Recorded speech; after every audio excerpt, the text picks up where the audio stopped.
Okay, welcome to my presentation of the relationship between colonizer and colonized, as seen through the person's characters in the text. The following text: shooting an elephant and no witchcraft for sale.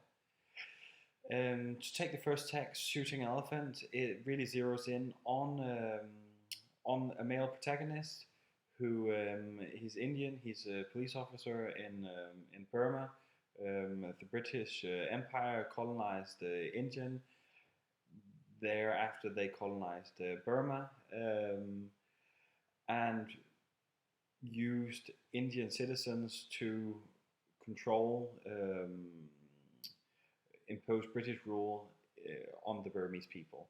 What you really see in this text is you get you get to see the power dynamic, the need for the strength of power. He knows in this text he's forced with the choice. He has to shoot this elephant. The reason, essentially, why he has to shoot the elephant has nothing to do with any rational need, because this elephant, whatever, is dangerous or whatever words you want to put on it, but more from a need to be a symbol of the British power. He has to symbolize he has to embody the British rule, which where the ideas are that the British is a better way to do it. It's a more forward-thinking culture, and in any way better, which is something that the Burmese people should try to emulate.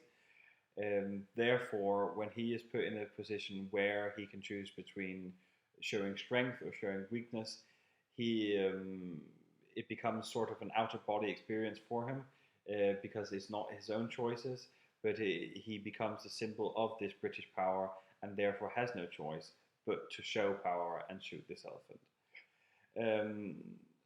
On the contrary, No Witchcraft for Sale zeroes in on again a male protagonist, Gideon, who is an African son of a witch doctor, but becomes a cook for this family, where he helps raise a young boy, Teddy, who he calls Little Golden Hair. It's very symbolic because he in many ways displays affection for this young kid, but also you get told through the story that when this kid grows up, he sort of lives into the role that because he's white, he's better, which is very cutting it out for Gideon, that is essentially what all white people believed at the time, that just because of color they were better. It had nothing to do with these factors that they tried to sell them. Knowledge, God was on their side, because if God wasn't on their side, why would they be able to colonize these people, so on and so forth. So in many ways, both stories, they are the same because they show oppression. They show how the few oppress the many. I think that was my time.